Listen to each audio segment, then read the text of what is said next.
Welcome to that spiritual, actual, factual answers to questions you're asking. You find them inside you, recite you, reciting the records of cash. We laughing, we drafting the passion to bury. It's time for that comedy, dramedy, all of the fanciest, catchiest acronyms. Listeners, listen, we traveling. Conscious is always unraveling. The reading you're having is mapping you back to your natural habitat. Abracadabra, it's magicless, passing it. To top it off, the host, all the classiest. Now, what were you asking for? All of the answers? What? All the answers.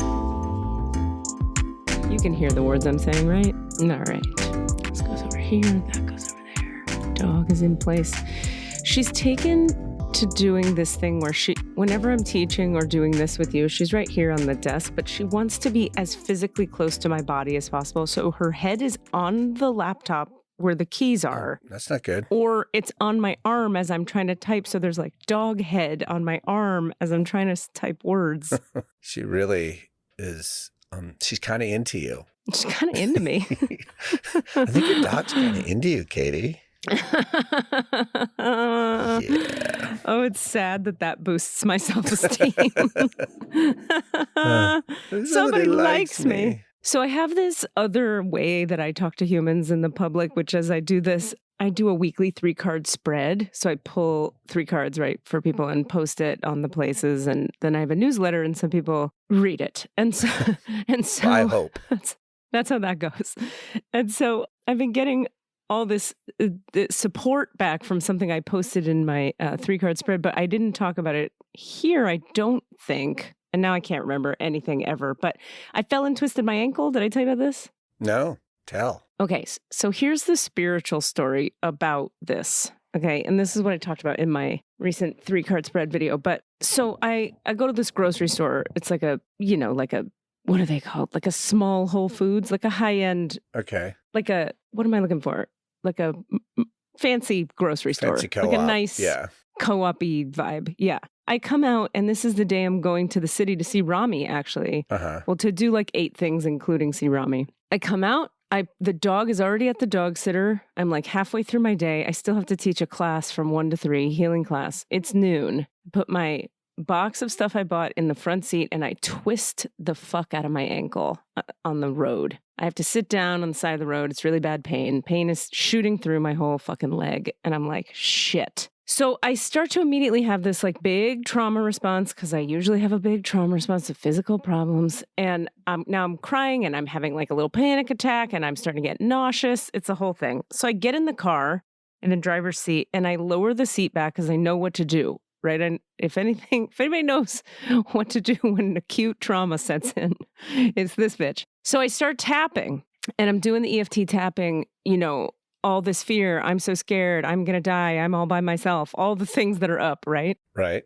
I took it from a 10 down to a 2. That shit just fucking worked. It took a while. It took half an hour and I processed a lot of shit and I was grateful for the whole thing because it was like needed to happen. However, in the middle of it, I went through this moment where I was like, because here's the cool thing about EFT tapping and any kind of trauma process healing, right? What happens when you're clearing stuff is that other stuff comes up, right? Like you think you're dealing with, oh, my ankle hurts because I twisted it. But then that pain triggers you into like the first pain you had that made you feel out of control, right? Or the 19th pain you had that made you feel out of control. So all these images are coming through and all these memories. I had like a memory of one time my mother came to visit me in California and it was once again a terrible visit and it was awful and nothing went well and she fell and broke her wrist. Oh my God. Wait, sorry, no, that was in New York, I think. And wherever it was bad. Then another time she came to visit and fell and broke a different part of her body. And like this started to become a pattern. Every time we'd hang out, she'd get injured. Jesus. It was nuts. And then you start to suspect she's taking the attention that she's doing spiritually on purpose. Yeah. Oh, yeah. Like, here's how, what I know now is it wasn't in her conscious mind. She was like, I'm going to get hurt to like steal attention from my child's life. But unconsciously, absolutely, that's what was happening. And the shaitanic stuff and the darkness things, which I could talk about the spiritual, there are energies that want people to suffer. There are dark energies in the world from what I see in the realms I work in. And I was really starting to heal and go to 12-step and get my shit together. And my mother was this, sad to say, but she was this force for you will not move forward and you will suffer. That was kind of like she sort of instigated me on the healing path, which is the gift of her. Anyway, so she would come and get hurt and I'd have a show in 20 minutes that 10 people are in the play. and she'd be, I'm at the hospital. And I'd be like, what the fuck do I do? And also like, I hated her. Like I hated being around her and she was a terrible experience. And now she's broken. Yeah.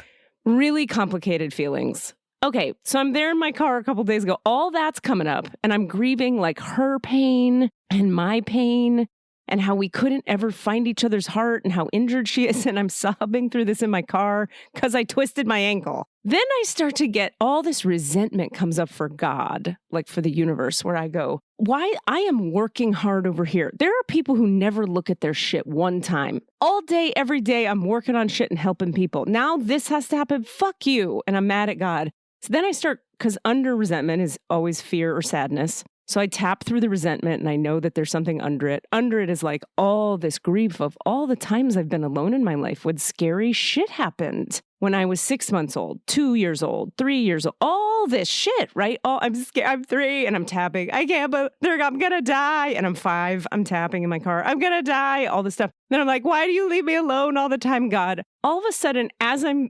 demanding God not leave me alone, I hear what sounds to me like the low drone of a man, maybe like I'm imagining it's like a homeless, maybe like heroin addict, crazy man on the street singing a song. When I say crazy, I just mean like out of control. Yeah. And it activates more fear. I'm already like in a fear trauma response, right? So I hear this man and he's like too close to my door. But remember, I'm laying on my back in the driver's seat. So I can't really see what's going on outside. And I'm hearing this man droning on, singing loud, and it's right outside the door. Then it's on my right. Then it's behind me. And I'm like, there are many men outside the car singing something I can't, that sounds kind of like repetitive, but also kind of not. And it sounds really unstable. And I'm thinking, I am not safe here. You got to help me, God. And I'm mad at God and he's not helping me. Finally, I am so scared that I have to find out what's happening. And I sort of prop myself up and look back behind me to my right. Not 10 feet behind me to my right, there is a Sufi mosque. And they are praying.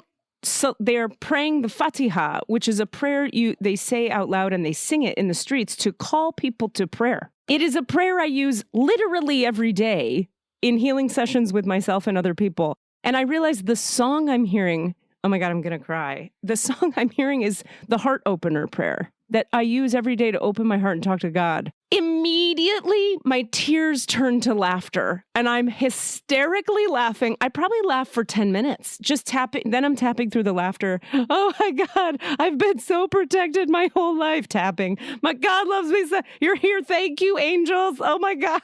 The fucking Fatiha. I wish I could impress upon the listener that the Fatiha is like the foundational. Is that the name of your first album? The fucking Fatiha. That's great. That could be a solo show name. Welcome to the fucking Fatiha. Fucking Fatiha, bitch. I'll open your heart. So it like hits me like a ton of bricks in that moment. Not only was the divine there for me in that moment, but I really got, this is a concept I teach, so I get to live it, you know. It was caused, like this was all correct. This is all part of the twisting of the ankle had to occur for those particular pieces of fear that were stored in my physical body, down in the ankles, down in the legs. The 4 days since I've twisted the ankle, I've spent, holy shit, man, working on the calves and the shins and the knees, like the whole lower legs. Then I start doing research on like, what's the spiritual meaning of the lower legs? And it's all about indecisiveness in your life and carrying yourself forward and what's it all about, which has like been up for me lately. And I'm like, this is amazing.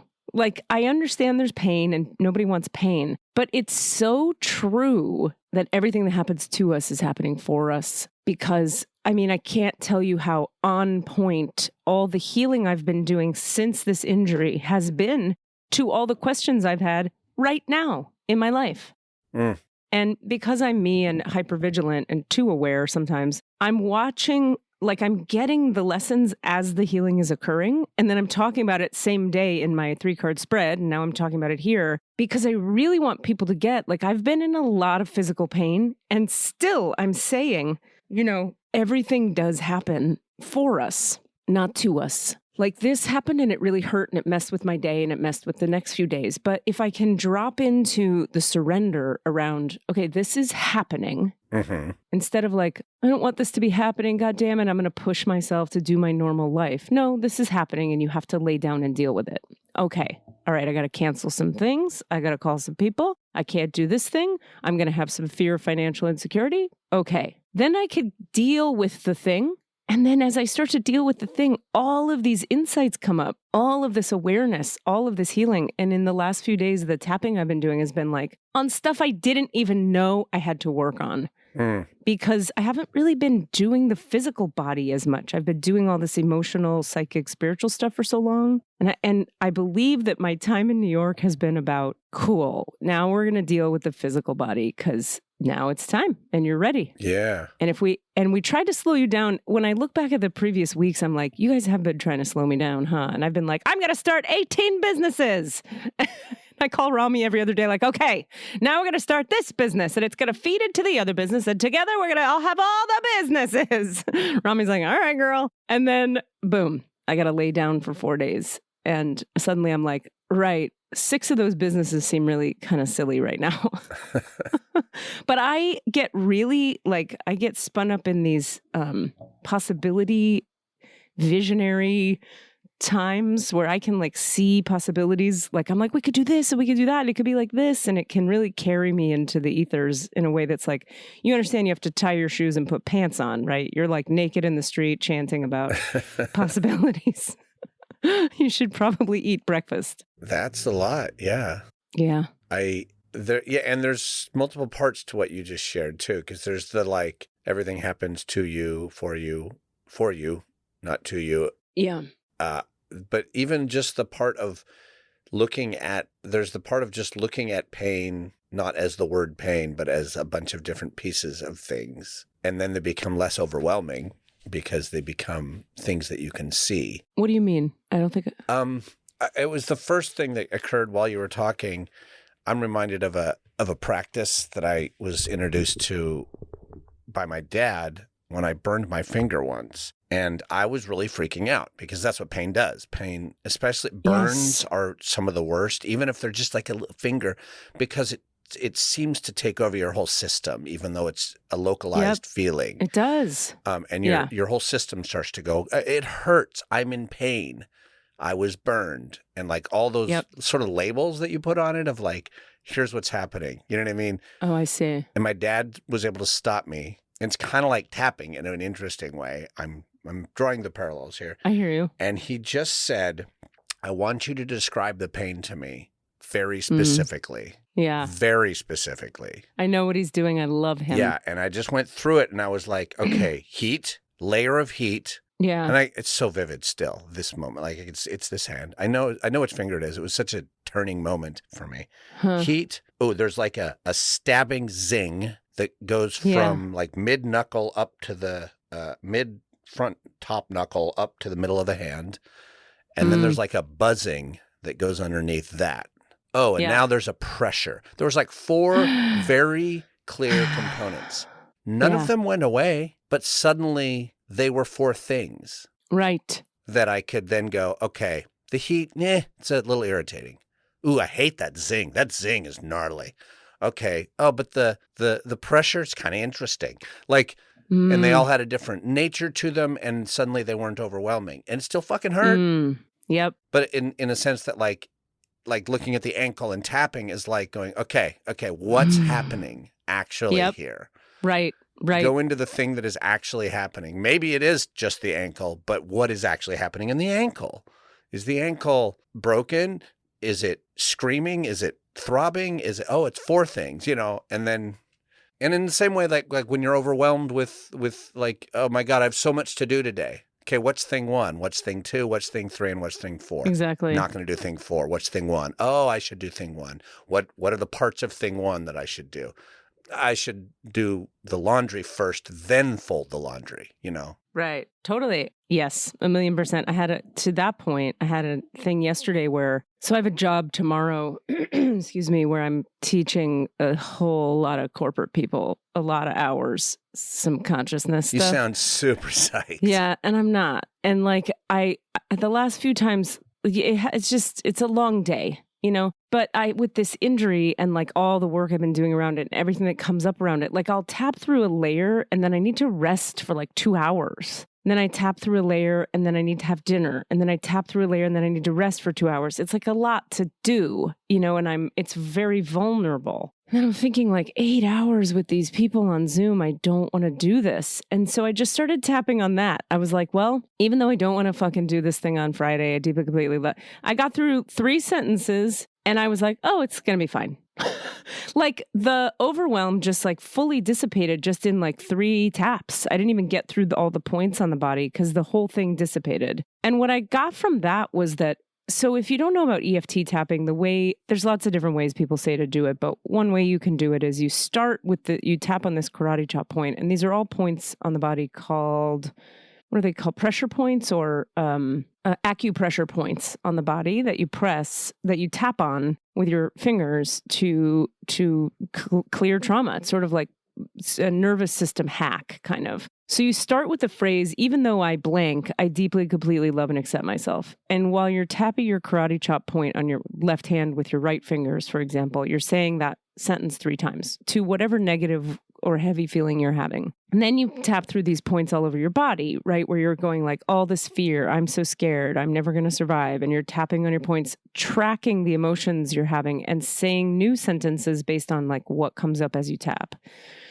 In this case, I found it really interesting that all I had to do was get the deeply, completely love and accept myself part in there. And I realized like so much of my overwhelm, or I should say so much of whenever I have resistance to things, a lot of it is the deeply held belief that it's not okay that I have resistance. Right. So the biggest problem is that you need to forgive yourself for feeling that way. Exactly. And saying that to my mind doesn't do anything for me. I can't mentally just go, oh, I now forgive myself for feeling resistance. It doesn't do anything because I'm a body person. So I have to, but how cool is it that I could just tap 3 times? It took like 20 seconds.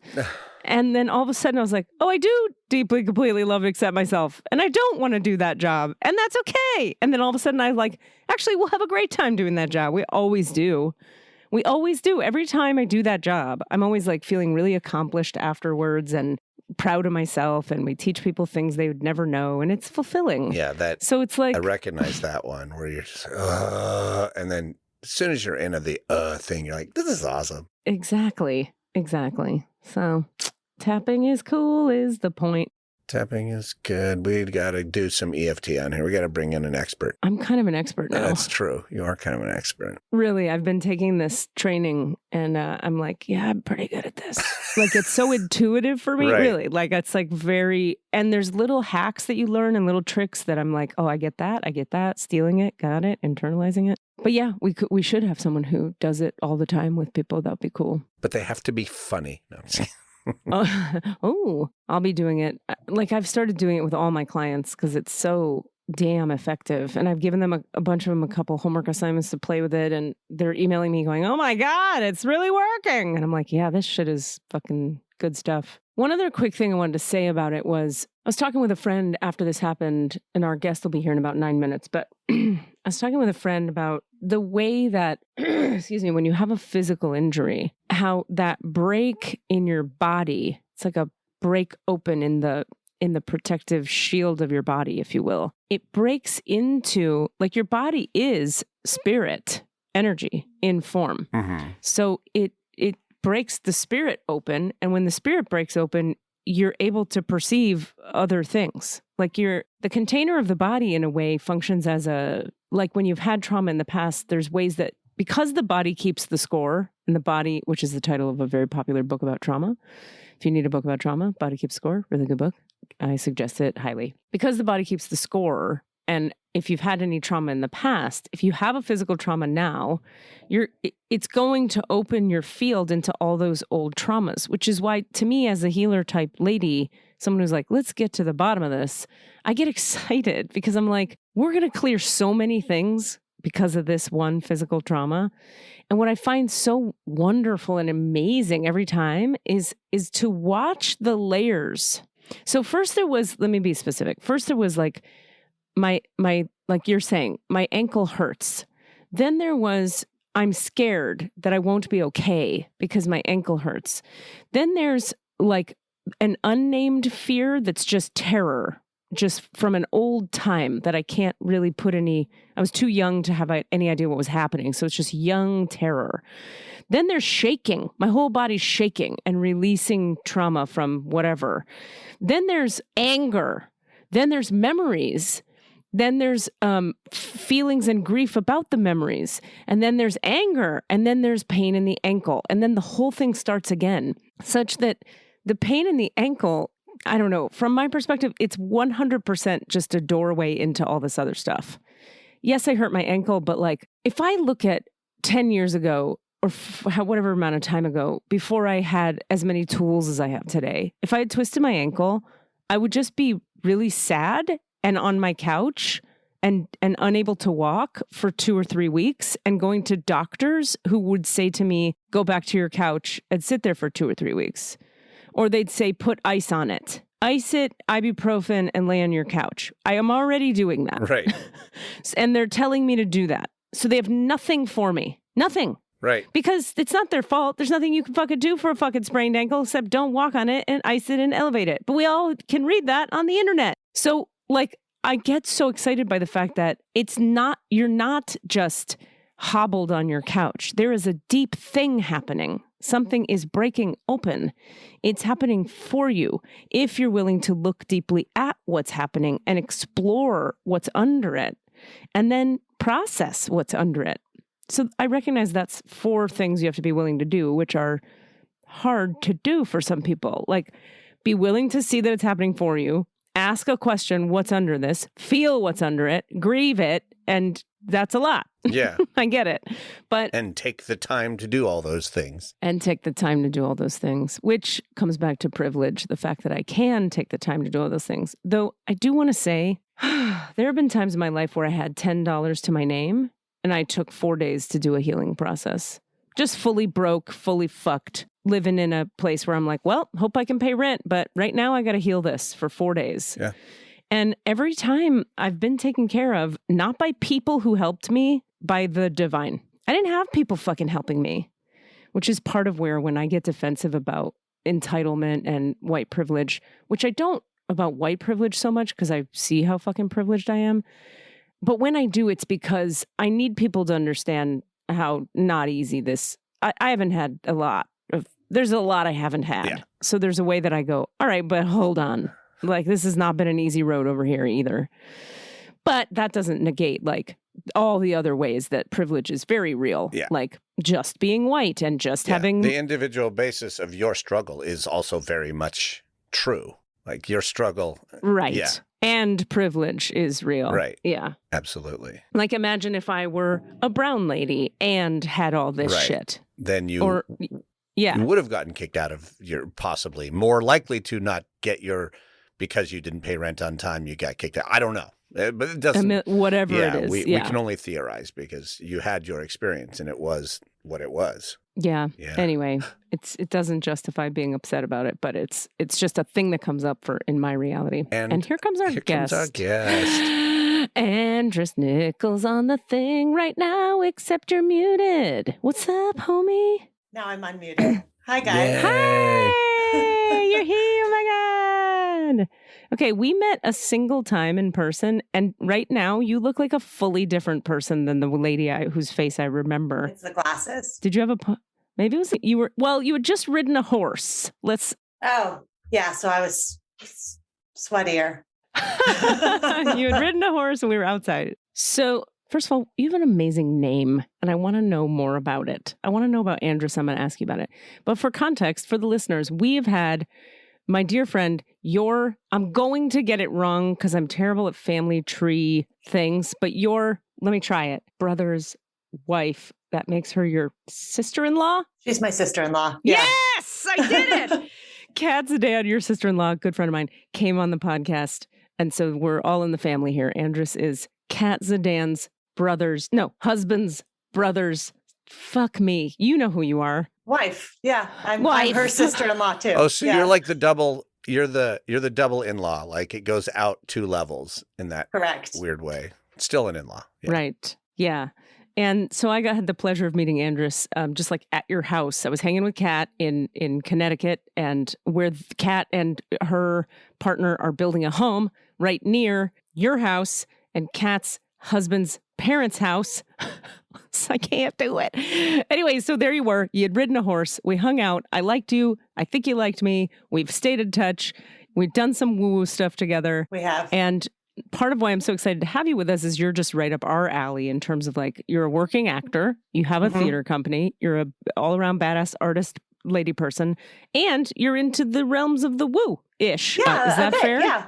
Yeah. Yeah. I'm super into all of it. I don't do it myself, but I'm attracted to it. And so for sure. that brings me to my first question for you, which is like, can you share a little bit about just like, what was your first in your life, the first time that you had an experience that made you go, oh, there's an other realm, there's another beyond. Like, how did you get into believing in stuff beyond? Interesting. I don't know if I could pinpoint a first moment. That's fair. It's hard sometimes because there's so many, right? I feel like, yeah. And for me, I think that the just understanding that I was part of a larger thing goes back to almost the beginning. I don't think I didn't grow up religious at all. We never went to church, or neither of my parents are religious. My dad actually was raised Christian Scientist, but then I'm not really aware of that part of my dad. Yeah, I don't know. I've always been interested in, even in I want to say 4th, 5th grade, I remember that my stepmom's sister was super into mediums, and she's a Reiki practitioner. And I was fascinated by that. And I had another aunt who used to take me to psychics and stuff when I was a kid. And so your family was open to all of it. Aunts and not specific. Well, my mom was all involved with the I Ching and stuff like that. So sort of, yes, my mom's open to it. And my mom's an energy healer. So I don't know why I put it that way. Yeah. What? My mom is a no big therapeutic deal. touch practitioner. No big deal. I know. I don't even think any of it's that weird, I guess. That's what I'm saying is that you're so steeped in the river of it that you're like, oh, this water is wet. I'm just in this water. Totally. It sounds like. That's so cool. Yeah, I have, I just take it for granted as existing and being the way the world works. I don't know. Well, that's amazing. I feel like you're lucky in that way. Like some of us have to get actively initiated from a very different, very closed perspective into oh, fuck, there's all this other shit. You just were in the river from moment one, perhaps. Yeah, it's interesting because I don't think any of my siblings had that same experience. Huh. So are you into astrology at all? I am into, I'm into all of it. I just don't really pay as close attention as I should. Do you know what your sun sign is? Oh yeah, I'm a Leo, Cancer rising with a Taurus moon. Okay. I know that much. Okay, well, there you go. Okay, great. I was going to say, so oftentimes when I say to people, oh, what's your sun, moon, and rising? They go, why the fuck would I know that? So I don't want to presume anymore. It's super important. So I back up and I go, okay, how are you with astrology? And then they go, whatever they go. That's very cool. Did you, when you were a teenager or in college, just sort of coming of age, did you have any experiences that you remember where you were like, holy fuck, this thing, this spiritual awareness, this ghost I met in a hallway, this psychic who said a thing that was really true, anything that you remember as you started to get older that really impressed you or impressed itself upon you? Well, I see things sometimes. Cool. And I think that didn't start happening till I was in my 20s. And what kinds of things? You understand you're talking to the right people, and this is a safe totally. safe space, very safe space. Oh, yeah, no. Okay, you're talking the wooiest woo of all the woos. Yeah. Safe space. Safe space. So the way I would describe it is I see the history of spaces. The history of spaces. Yeah. Tell me more. Okay. I had a house. I bought a house when I was about 20 and I lived there with roommates, or 21. And it was an old farmhouse in Millerton, New York, not far from here. And I both saw things in that house, specifically in my bedroom in the middle of the night, and also would have like I did a lot of renovations on the house, and a lot of the demo and stuff I did myself. And I remember having extremely vivid, relentless, all night kind of dreams about the Holocaust. I mean, like I was a very particular person, and I'm not Jewish. Nobody in my family that I'm aware of, and as far back as I've been able to search on ancestry.com, is Jewish. We may have to search in akashicrecords.com today and find out. Sure. I love akashicrecords.com. But like super specific images. Wow. And then ripped up the floor in my hallway in order to put down a new floor a day later. And it was loaded with newspapers from the early 40s with literally the exact images. What? That were in my dream. Oh, I have another one. I just thought of a really good one. Yeah. Okay. This is different. This isn't really a seeing Wait a minute. thing. But when you hold on real fast, when you found the newspapers, did you like run to your friends and go, what the fuck? I just had this. What did you do with that? Yeah. I mean, I definitely said to my partner at the time, like, oh my God, I was telling you about this dream. This is the guy from the dream. This is that's me in the dream. This is the guy in the dream. Okay. I have theories and really things wild to say. I'm so excited about even just that story. We could go on a whole thing, but let's hear the second story. Well, just to keep in line. And then I'll tell you my third one, which I feel like basically proves collective unconscious. But so the other two that are similar to that, which is why I feel like it has to do with the history of spaces, is I sold that house. I moved to an apartment in Great Barrington, Massachusetts. And I was on like the third floor in this tiny little 1-bedroom apartment on the corner of the building. And what happens to me is my scalp will go very hot. It'll be like I'm dead asleep. And then my scalp will go super, super, super hot. And I will open my eyes and I will see like points of light. And this was the same in the other house too, when I saw things, but points of light and then they'll go, and there's almost a sound that like you can feel in your sternum. They'll go like, zhunk, and then all of a sudden there's something there. And I woke up knowing this was happening. And I kind of hated it at the time because it was a little disturbing. I was alone and I opened my eyes. And when the lights did the zhunk thing, I was looking across a huge room. I mean, a huge, vast space. And there were people moving and stacking chairs and moving chairs to the sides of this room. And this is like, look away, look back, look away, look back, like make sure I'm awake, like rub my eyes, stare at it, doesn't go away. What the fuck? And then eventually it would go away and I'd go back to sleep. I found out about that apartment the next day when I was talking to a friend about it and asking about the building, that whole third floor of that building on Main Street used to be the old Grange Hall. So it's where they had all these huge meetings. And then it was chopped up to apartments. Not until it wasn't chopped up into apartments until like the 1940s. Amazing. Which was really cool. Okay, wait. I know you have a third, but I want to ask because I know you're an actor. Like, I feel like spaces that are so thickly full of stuff would be theaters. Have you ever had like where you just walked into a theater and were like overwhelmed by a story? I haven't. Oh, that's interesting. And I wonder if that's because I walk into a theater with a story in my head. Because you already know enough, or you have your own association with theaters that are... Yeah, what if it has to do with sleeping, too? With like, you're sleeping in these spaces and you go unconscious, so you drop into a deeper realm. And a lot of people travel in their sleep. Like, sleep time is a time when psychic processing is happening. So, I mean, maybe you have to sleep in the theater to realize things about the theater? Maybe. Yeah. I mean, that makes sense to me. I've never walked around the corner and seen a ghost. Right. I apparently have a ghost in my house right here that I'm living in now, and many people have seen him. Huh. I know he's here, but I've never seen him. But I've had multiple people see the exact same dude. No shit. Yeah, his name's David, and he He used to live here. Man, I got a weird history with Davids. Do you? Davids, oh my God, seriously, like problematic individuals in my life. Davids, all the Davids. There's one that's great, but also problematic. And the rest are just problematic. This guy seems okay, but Well, that's cool. I'm just saying, for me to hear about another David, oh, I'm like, great, there's a David in her house fucking with her, of course. But That's what Davids do. fucking Davids. that's right. Did you have another story? Because I want to ask you questions, but I think you had another one. Yeah, I do. So I was super depressed and seeing this I was super depressed.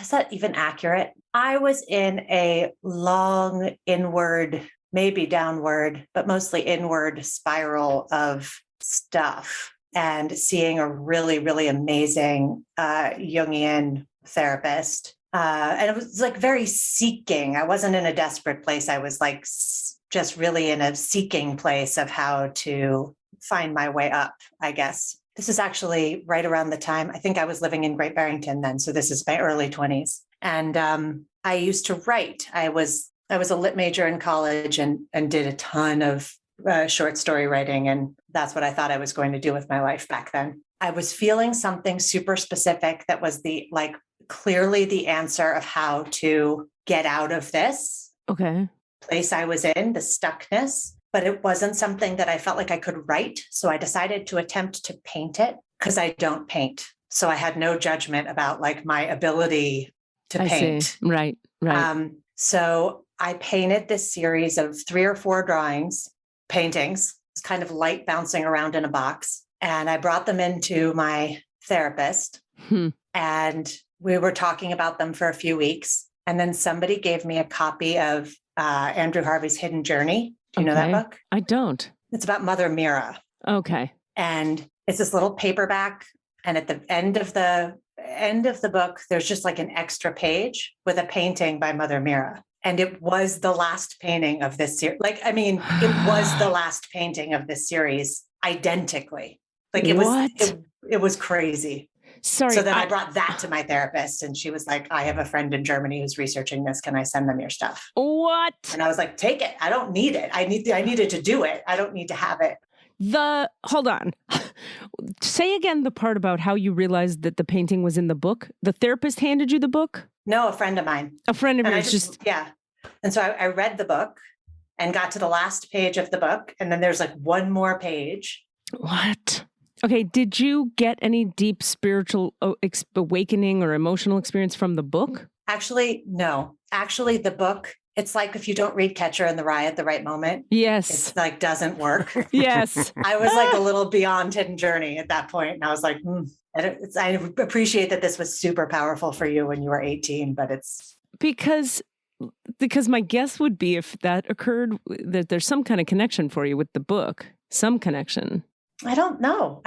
But there was definitely something that happened with seeing the paint, knowing that like this thing that I was understanding was this thing that was understood out there by other people on other continents at other stages of their development. Do you know what I mean? Like I had this. Yes. It understood. Like the function of the lesson is to show you that you are part of a greater whole of unconsciousness, and that can be a source of strength or help. Yeah. And that I wasn't going crazy. I was exactly on track. Right. And actually figuring out. Right. I wasn't depressed. I was like working through. Right. This understanding of the dynamics of my insides, if that makes sense. Wow.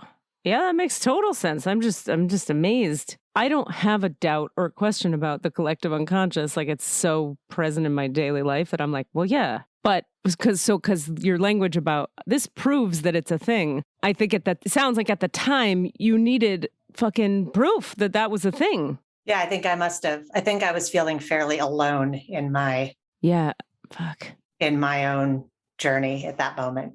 Do you know what I love about all these stories? There's 18 things I love about it, but one is that like I feel like, well, it might be more true with creative people, but with most people I talk to, when you give them a minute and just go, you're okay, you could tell us.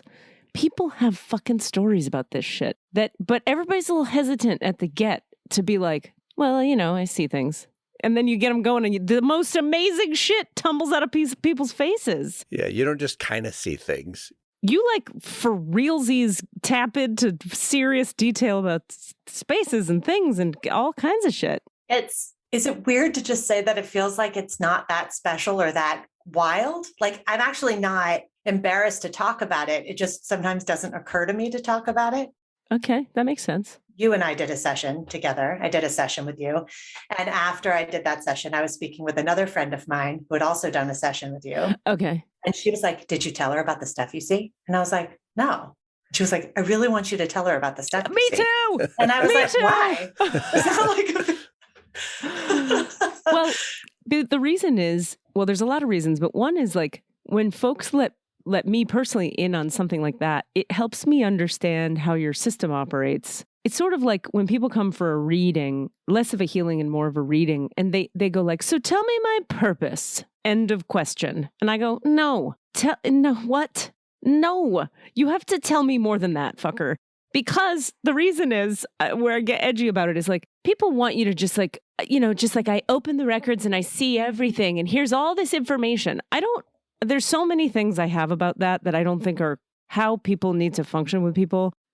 Thing number one is the more detail you give me, you not just you being the client. right?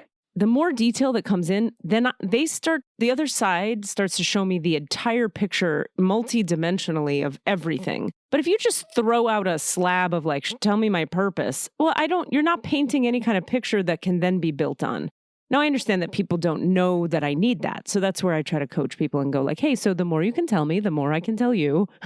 So like lay it all out. What are you actually wondering? What are you struggling with specifically? And then I'm going to start to see all kinds of clarity. And because my psychic-y thing works like as a kinesthetic pinging off of the person. So if the person's in the room, everything starts to open. But because I do sessions on the phone, when you say words to me about what's happening, everything starts to open if I'm in the records, right? So that's a thing in my world.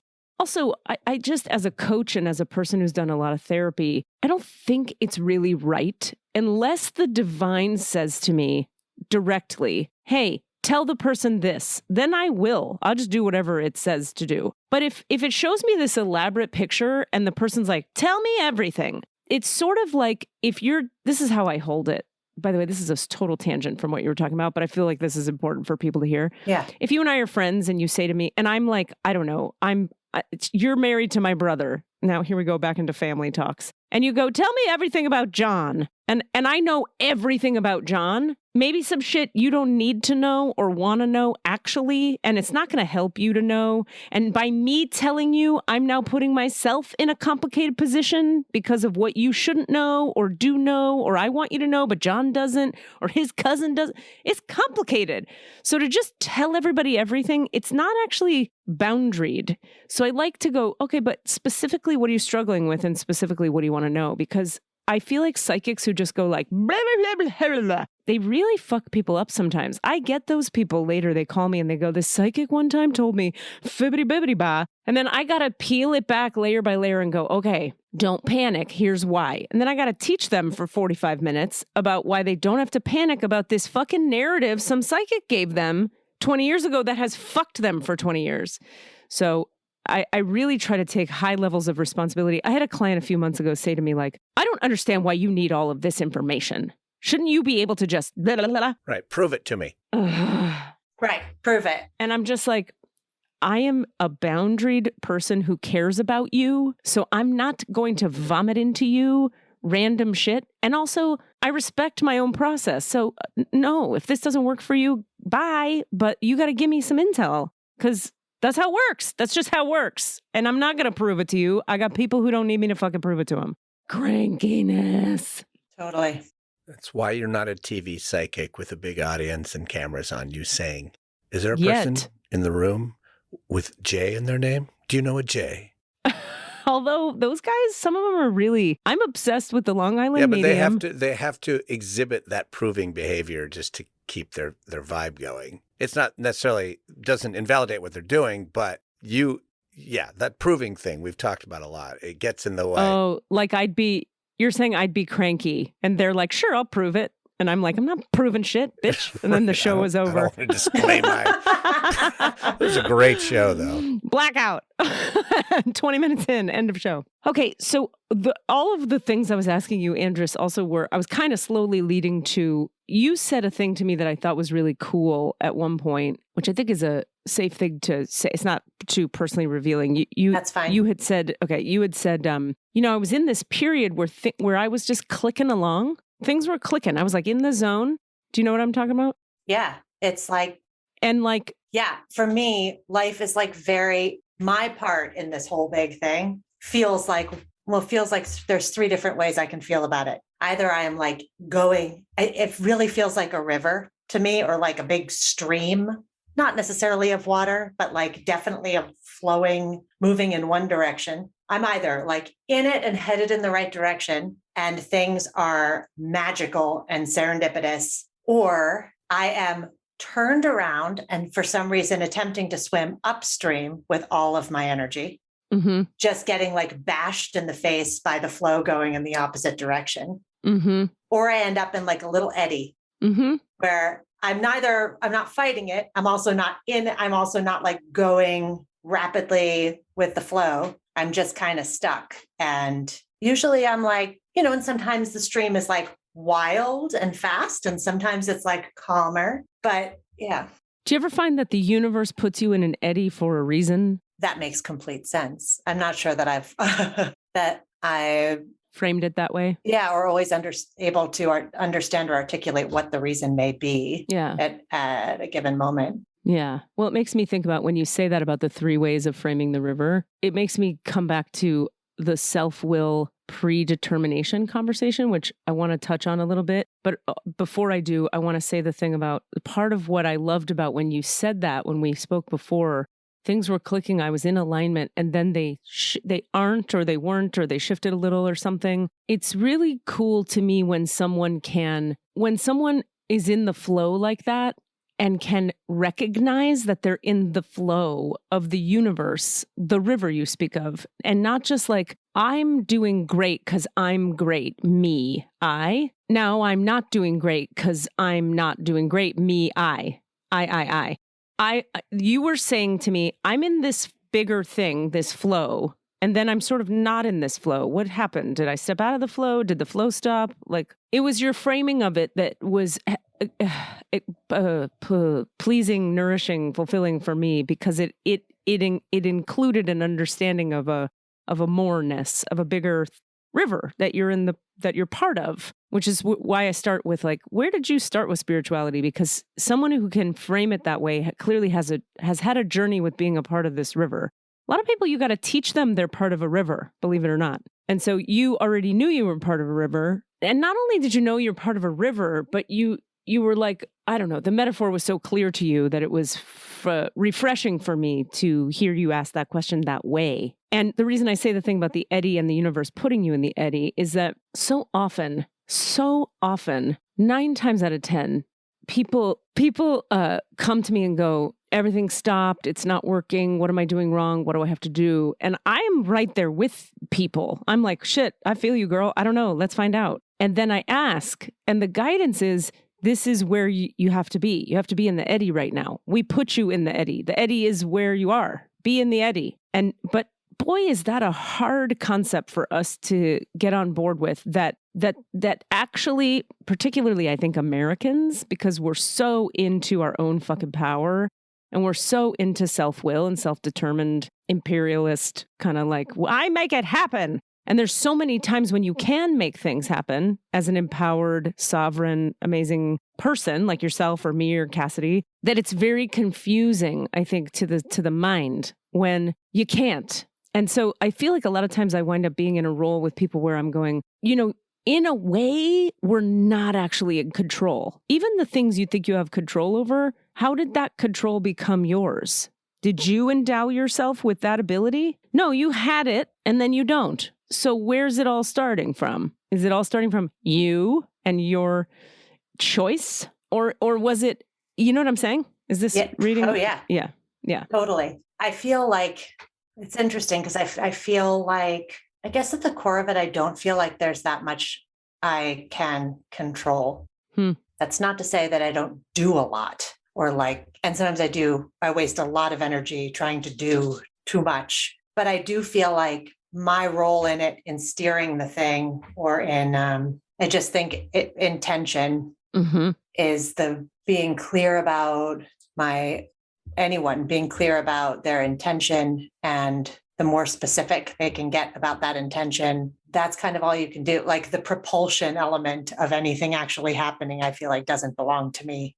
That's like a wave I'm catching. Interesting. So you would say we have control over the intention. We get to choose where we're pointing the raft, but not what the river does with the raft. Yeah, I think so. Interesting.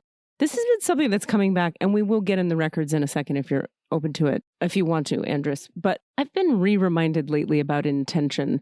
I had a whole period, I'll just want to share this with you as a person to person. I had a whole period where I got really disillusioned and just real cranky at intention for a long time. And I think it's because when I look back, there was this no, let me reframe that. I can be such a raging control freak, and I can be such a make it happen lady, so damn alpha that I leave no room. It's just like, I'm doing it. I'm barreling forward and whatever it is, I'm doing it. And it really started to hurt my soul and body. I was really injured I was very good at what's my intention? Now take the actions, go. And then I got burned and I went you know what? That's it. It's sweet.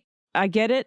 I was trying too hard. I'm not in control. I'm not even going to go with intentions. I'm going to go with what shows up and what feels good. And that's it. You know what I mean? I do. And then now it's coming back into my life where I'm going, okay, you can have an intention, Katie. And in fact, you sometimes need to, but it's how you hold the intention. And it's how open you are to, as you were saying, the river delivering the intention where it's going to deliver it. But it doesn't mean you don't have to have one. You see what I mean? Yeah, I definitely resonate with going balls to the wall in a direction all full of intention and having that blow up in your fucking face and having it all go wrong. I had that happen not that long ago in a major way that definitely then put me on my heels. Okay, what part of that was I missing? And usually I think, but I don't think the problem is in the intention. I think intention is super important, but it's a lack of whatever the equivalent would be to listening. I was going to say listening. Yeah. The river. The signs. Or whatever it is. The energy. Yeah. Pay fucking attention. What the universe is saying. And just because you want the thing. Right. If there are all these bumps, it's not necessarily in your best interest to prove that you can make it happen anyway. There we come back to proving.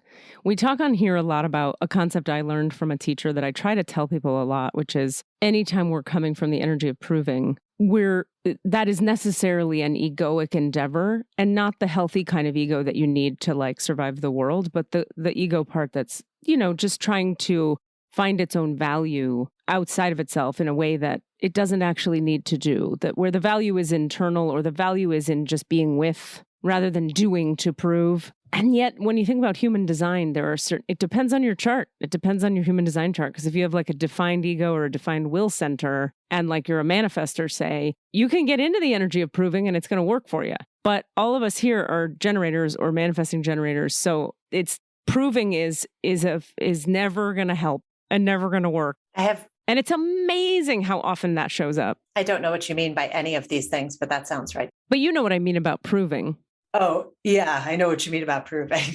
Yeah. Yeah. Human design is a whole other system that I talk about a lot that's very amazing and surprising and shockingly specific to the individual. So you enter your birth information. It's like astrology times 50. Lots of specific details that you learn about yourself, how you make decisions best, how you're most aligned. I'll give you the person I trust the most in the world who does readings in that world. If you want to have a reading with her, she's incredible and she'll change your life. No big deal. You want to get in the records?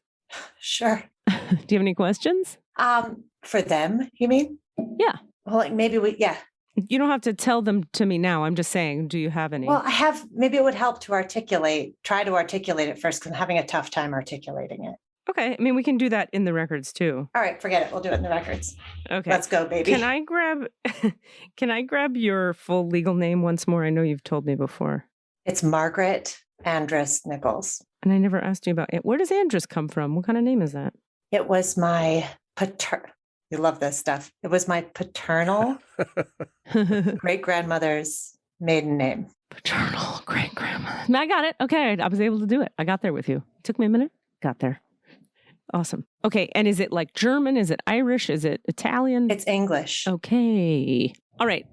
I don't need that info, but I was very curious. All right. So turn my little extra light off here because it's bright as fuck.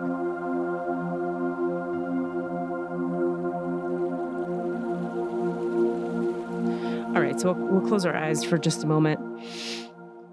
And we'll breathe into the low belly.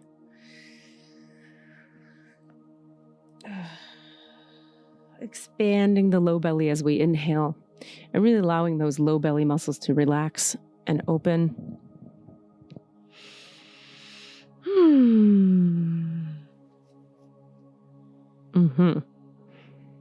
And as we continue to breathe consciously into the low belly, filling the low belly with air as you inhale, allowing the low belly to collapse as you exhale, let's just breathe simultaneously into the legs and down through the bottoms of the feet.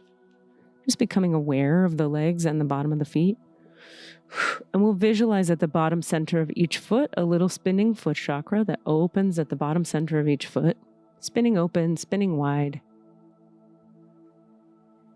And we'll watch as that foot chakra or that little tornado of light spins so wide and so open that eventually the entire surface area of the bottom of each foot becomes an open plane of energy, like an open window. And we'll just acknowledge or intend that the open window at the bottom of our feet, each foot, allows the electromagnetic field of the body to communicate with the electromagnetic field of the earth. And next, we'll watch as 500 energetic tree roots of light, tree roots made of light, extend through the open window of each of your feet, so that we're sending or allowing to be sent 1,000 tree roots of light, hundreds of miles into the earth, down and in and down and in.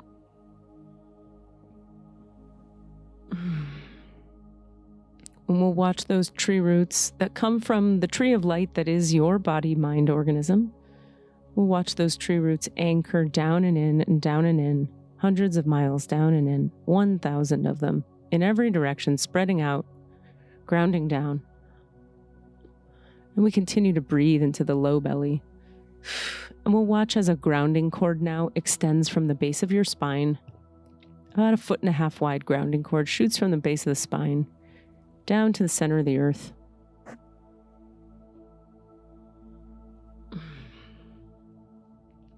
And we'll watch as that grounding cord hits the center of the earth. We see in our mind's eye and we feel through the bottom of us a river of light flowing up from the soul of this planet through the grounding cord into the base of the spine.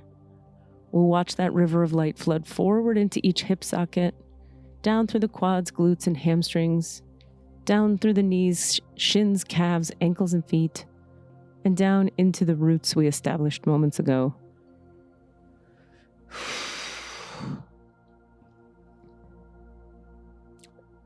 Essentially watching our 3 points of anchoring into the ground light up with this divine river of light. The roots through the left foot, the roots through the right, and the grounding cord, all nourished by this river of light from the earth herself. Yes, okay. And so we do acknowledge the forces of light. Asking for guidance, direction, and courage to know the truth as it is revealed for our highest good and the highest good of everyone connected to us. Holy Spirit of God, protect me, please, from all forms of self-centeredness and direct my attention to the work at hand. Help me to know Margaret Andrus Nichols in the light of the Akashic Records. Help me to see Margaret Andrus Nichols through the eyes of the Lords of the Records. And enable me, please, to share the wisdom and compassion that the masters, teachers, and loved ones of Margaret Andrus Nichols have for Margaret Andrus Nichols. And I'll go quiet for just a moment.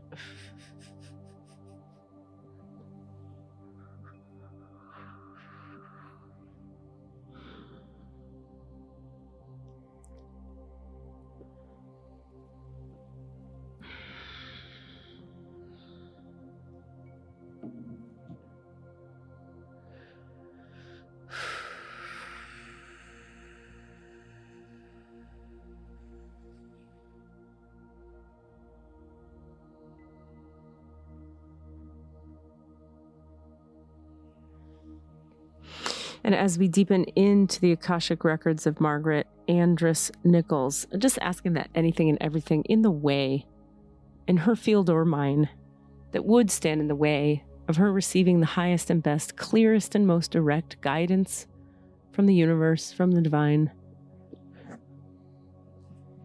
That anything in her field or mine in the way of that clarity of download be cleared, released, uncreated, destroyed.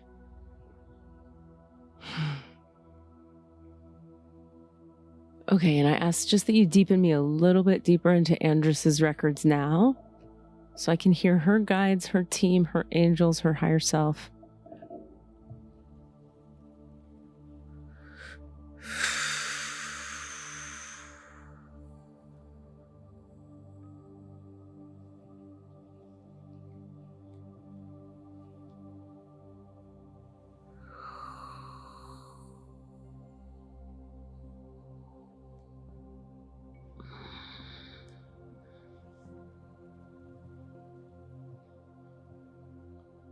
Okay. I had a little injury recently, so it's been taking me a little longer to really connect. So thank you for your patience. It's like my body's hurt in certain places, so it's harder for it to really open, because it's if I open, I have to feel the hurt. And I say, I know, but it's okay. It's not that bad. And it goes, okay, I'll try. And then it tries, and then it actually feels so much better to be in someone's records. So it's a little journey worth taking for sure. All right. So where would you like to begin? Or what question do you have or not sure you have? I'm going to keep my eyes closed just for a minute. Forgive my weirdness socially. Well, I guess simplest and most immediately, the kind of homework or daily practice that I was given the last time we did this was super helpful in the beginning, and then seems to be, I think I've replaced it with other things, and I guess I'm wondering if that's okay. 100,000,000%. Such a good question. It brings up a bunch of things for people to hear, which is why it's so great to do. They love that we do this, by the way, on the podcast format, because they're people need to know this, and they get so excited that people's questions come up, because it's yay, we get to help them understand all of them, not just the one, So yes. Hooray. So is it in her highest good to have changed the yes? This means that your listening is attuned, as you were talking about moments ago, right? You stay in the river, you listen. And you, in particular, take direction because you've learned the lesson.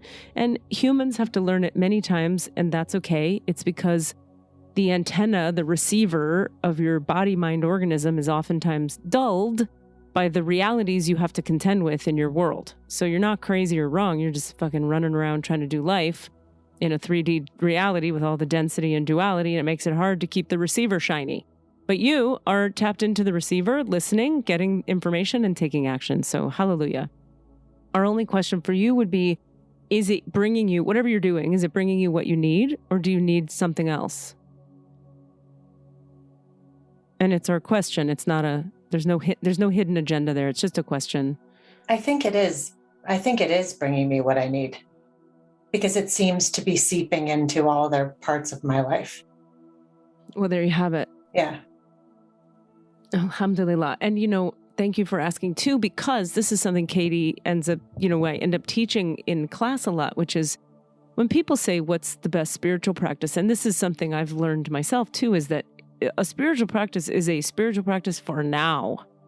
And in my journey has shown, so many times it's needed to change and evolve because of where the soul is now and the lessons the soul is learning now and what tool does the soul need now, and it changes all the time. So rock and roll for just getting that on your own.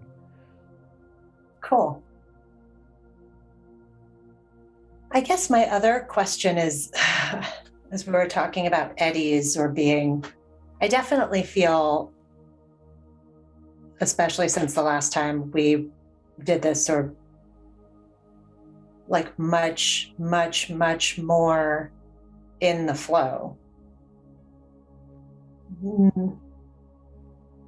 Lately, a little bit, it feels like the quality of that is different, and have been having really big thoughts and questions about shifting the Coop, my theater company, shifting what it does and what it is to be something that's a little bit more gentle and generative,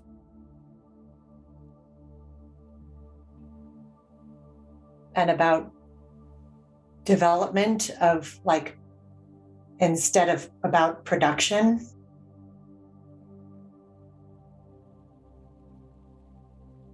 That feels right to me, but I also sort of,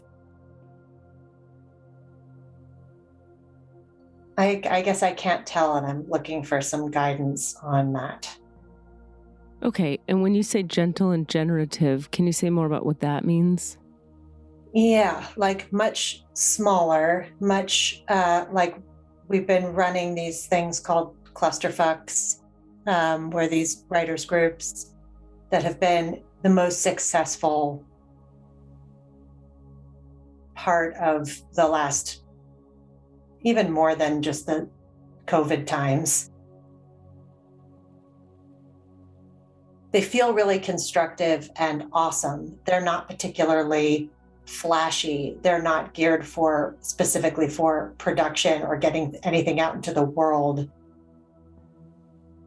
I mean, they are, but not by me. They would be my helping to develop something to give it to somebody else to put it out in the world, if that makes sense. I see. Yep. Mm-hmm.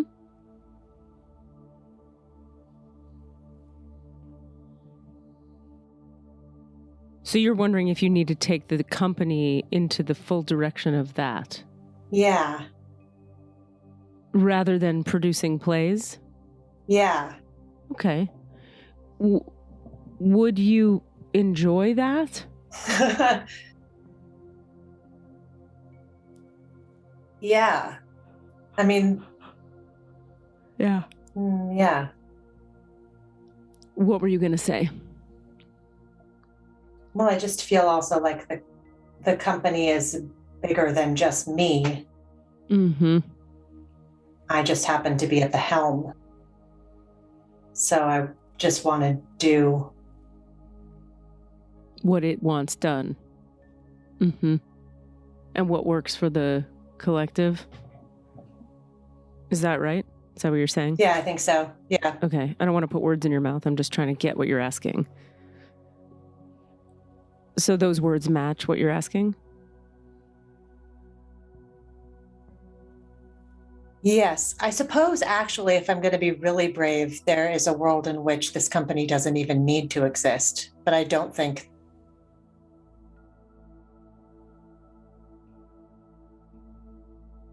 that's right. I think that's like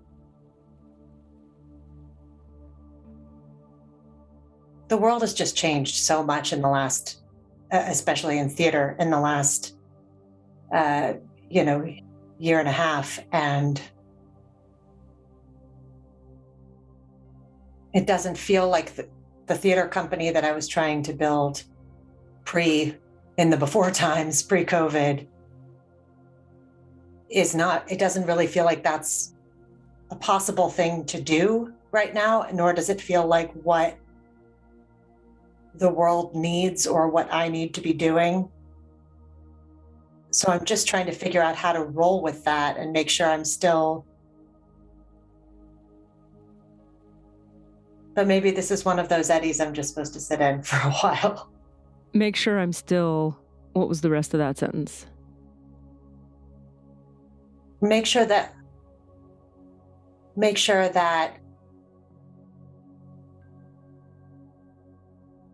like, I knew this was going to be hard.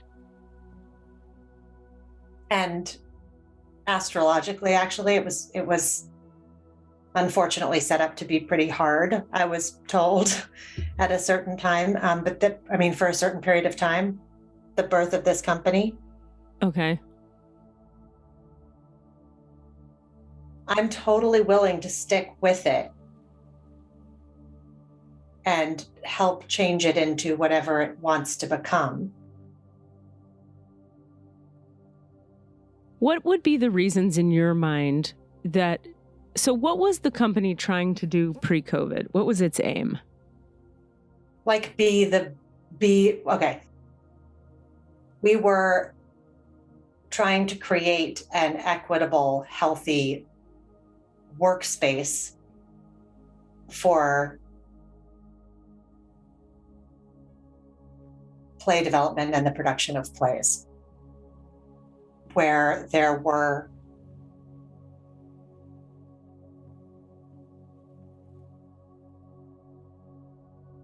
that was really an abuse-free zone, where people were not taken advantage of, where people were more than fairly paid, where it was really operating under the idea of like all the boats rise together, and was not going to be organized around one person's genius.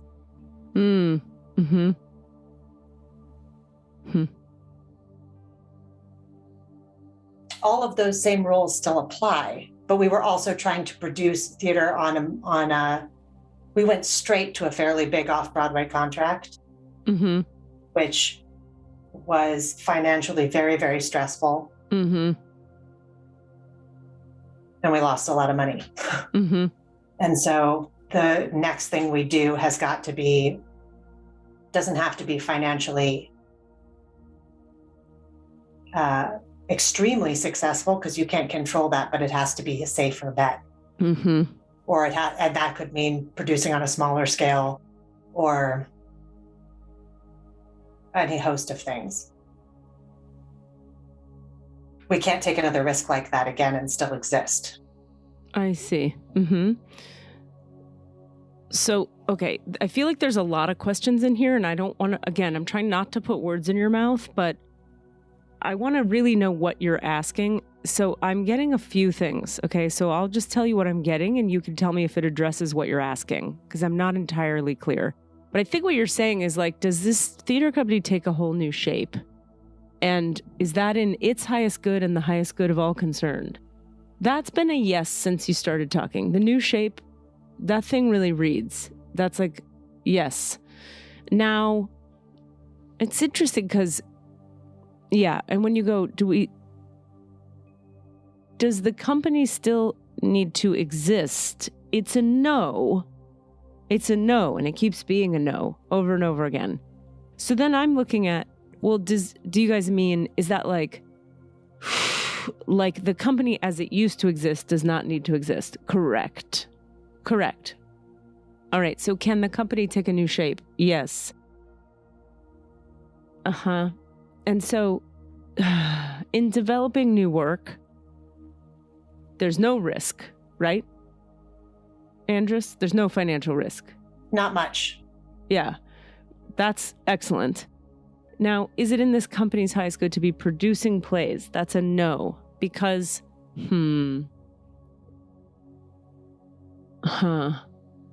Well, it's funny because they go, what do you really want to be doing, Andrus? That's why. Like, do you want to be producing plays? Well, I had a producing partner who just got a wonderful job that I participated in helping him get, but is now the artistic director of another company and is not going to be our artistic producer anymore. So it does feel like it's just me if I want to. Do I want to be producing? Yeah, and what do you want to be doing? I want to be supporting other artists and I want to be acting. Okay, so that's the question to ask yourself. How can I support other artists and be acting? Not, how do I keep this theater company alive? Yeah, so it's really clear over here. It's like, let it dissolve. support people in making work if that's fun for you, if that's fulfilling for you, if you actually want to do that. And right now it reads like a big yes, like you actually do want to develop whatever the development thing is you're doing, the writing piece. Seems like you really enjoy it. Is that correct? Yeah. Working with playwrights, and it's the community building piece. Okay, great. Yeah, that's fun, and it's networking, and you meet people, and then you're acting. Because of it, there's more acting happening. Yeah, I act over there. I don't have any desire to act for my own company. Okay, yeah. So that all is a big fat yes, and it's personally in my mind. Again, this is where I come back to like, this is why I do this work. Because in my mind, I go, well, yeah, keep the company and do the. I have all my own theories over here. But when I'm reading the records, they're like, no, let it go. Because the truth is, like, even when we asked you a few minutes ago, well, do you want to be doing that? You said, well, it's not just me, it's the company. And then a few minutes later, you'll notice they go, yeah, but what do you want to be doing? Because if you don't want to be you have to want to do it in order to have the engine and the energy to get yourself out of the eddy, right? If you're a boat on a river and you don't really want to do the thing, but you're doing it to prove something, or you're doing it to look, here's the real hard truth. This is a tough one, but it's coming through pretty strong. Sometimes when we've been treated unfairly as human beings, we want to create entire new environments where nobody ever has to be treated unfairly again. Sound familiar? Okay. Now, that's a noble endeavor. But if it isn't actually what you want to do, it isn't going to work. And instead, put that energy toward healing the hurt in your heart around how you were harmed. We don't know. I don't have the details right now about how you've been harmed or done wrong, or people you love have been harmed and done wrong. But you each would be more deeply served by grieving that, processing that, releasing that from yourselves, and help each other with that. And then the timbre of the frequencies of energy you're carrying and being in your bodies changes. And then as you pursue the things you want to be pursuing actually, that you actually just want to do, the people that are drawn to your space, to you, to your life, the jobs you book, the et cetera, they match that new frequency. But the new frequency can't be born until you do the inner deep grief work. Are you with me so far? Yeah, so I'm going to say this again. They want me to say this again. For people listening, when something hard happens to you, and then you go, so we're going to change the system, and we're going to go fix it over here, out here, and make a whole new structure over there outside of my body. That is a noble pursuit, and it is correct for some people.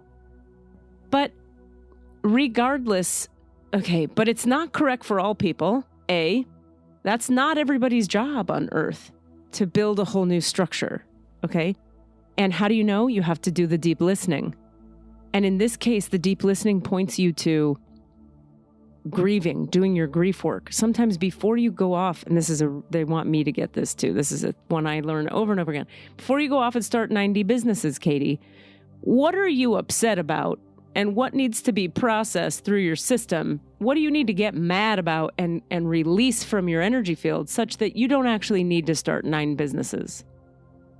The businesses are a way to attempt to control the sorrow rather than a way to feel and process the sorrow. So I promise you, says your main guide here, process your stuff around what happened to you and all your people, and the next projects you fall into will not repeat the pattern. Remember that everything that shows up in your reality is trying to show you something that's in you. It's in you. And that's not victim blaming.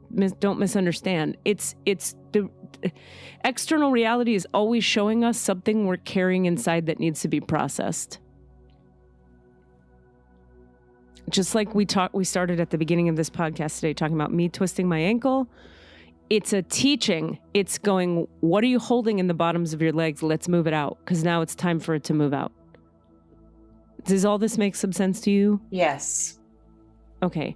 Any follow-up questions or clarifications you're wanting on that?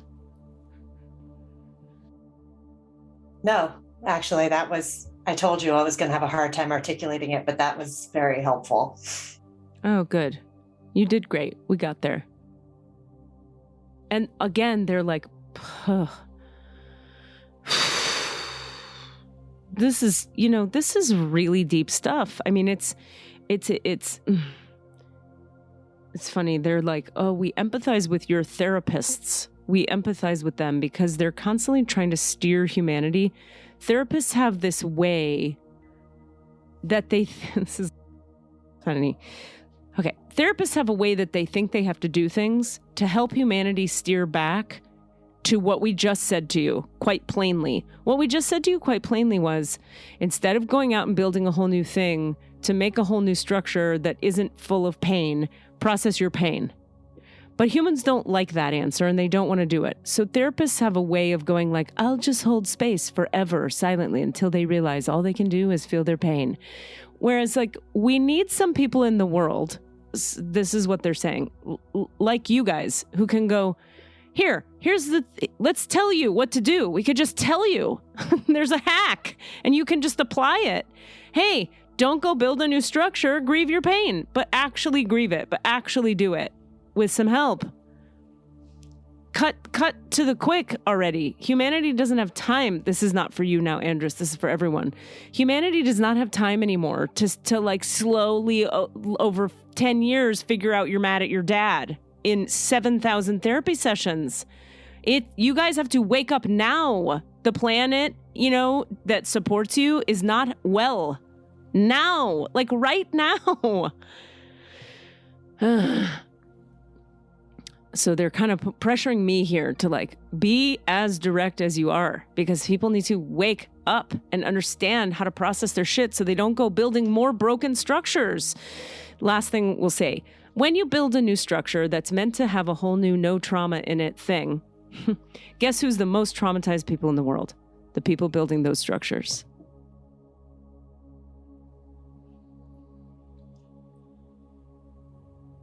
That is not a judgment of those people. No, that is I understand. You understand. I want the people listening to hear. That is a strong push or nudge from the beyond, the divine, the animating force of this reality for each of us to go in to our process.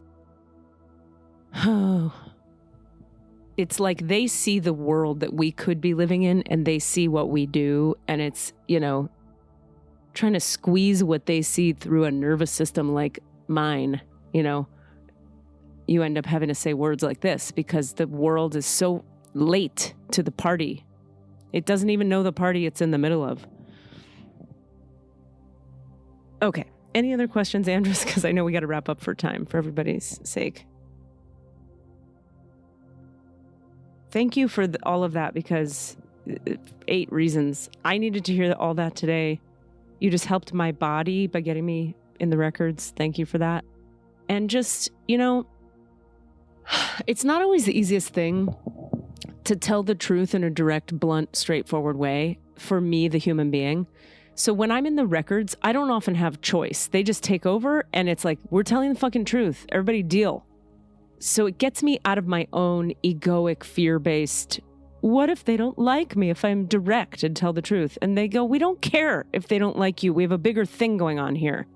I have Pisces moon, so there's always this reaction to everything that's like, are they gonna be mad? And it's like, we don't have time. Let them be mad. That's how they talk. So thank you for getting me out of my own way just by having the question you had. I'm going to close your records. I want to thank the masters, teachers, and loved ones for their love and compassion. The lords of the records for their point of view, and the Holy Spirit of light for all knowledge and healing. I say you return all of Margaret Andrus Nichols' energy to herself. Now, please, I say you return Margaret Andrus Nichols to her complete human wholeness now. The divine portal and the Akashic records of Margaret Andrus Nichols are now closed. Amen. The divine portal and the Akashic records of Margaret Andrus Nichols are now closed. Amen. The divine portal and the Akashic records of Margaret Andrus Nichols are now closed. Amen, amen, amen.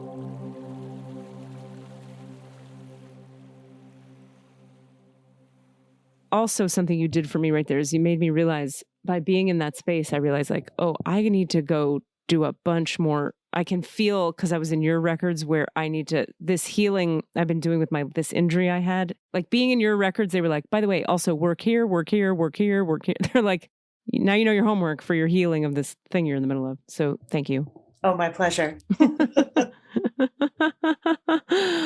That's always the thing, right? When you do this kind of work is so much, in a way, I'm always like, it's much more of a gift to me than it is to, don't tell anybody. Andrus, thank you for your time and your heart and your vulnerability and telling us your stories. I feel like I want to have you back on to hear. I feel like there's a lot more we could talk about and a lot more cool places to delve into. And we'd love to have you back sometime in the future when you want to. I would love that. Thank you for being here. Thanks, Andrus. Thank you. It's nice to meet you, Cassidy. You too. We'll chat more next time. I want to ask more questions about your seeing things. Oh, yeah. Me too. So interesting. I love it. Totally. We'll talk soon. All right. All right, love. Have a good day. Bye. Take care. You too. Bye. Bye. That was fun. We did did it. it. We did an episode. Yeah. I did want to just say one thing Yeah. to you, Katie. Yes. People need to get on our Patreon. That is patreon.com. Look for all the answers. We'd love it if we could get some more supporters. If we have been of any service to you out there in the world, if the gift of the beyond has been a gift to you in any way and you want to help to make it keep going, we would love it if you could knock a few shekels our way. So yeah, we want to keep Desmond employed and happy. You know, you don't want a cranky Desmond. no, you really he'll do don't. a bad job on editing, and he'll do like revenge editing, and we won't even understand what happened. Blame and shame editing, like cutting every third word. It'll be very messy. He'll put like a And let me just low say, frequency too, hum behind everything, and it'll just make you need to poop yourself. It's not a good choice. Just like fart noises that are subliminal, so you find yourself having gastrointestinal issues. We don't want Keep this. it simple. Keep it simple for yourself. In Just order to join our avoid Patreon. gastrointestinal issues, please go to Patreon and support all the answers. And for real, you gotta know like how much work we do to make this work and how much work Desmond does editing wise, even though we're not perfect yet in our any level. Desmond works for free for hours a week for us, for you, and we fucking channel God's light and have deep talks and cry together. So we need you. Help. We love you, and patronize or don't, and we still love you. Thank you for listening to our podcast. I love you. Do your work. I love Bye. you. Do your work. Bye. Okay, bye. What are you asking for? All of the answers? Say what? All of the answers? Yeah, all the answers. Hey guys, thanks for listening. We'd love to hear from you. Please email us with your questions so that we have questions to answer in the Akashic Records. Our email address is allanswerspod@gmail.com. That's allanswerspod@gmail.com. And if you'd like to find us on Facebook or Twitter, it's @allanswerspod, @allanswerspod. Thank you. I have to interrupt. It's a technical thing. We might need to just restart this conversation. Mixed and edited by Desmond McNeese for We Mixed It, LLC. Go to whatsoundsawesome.com.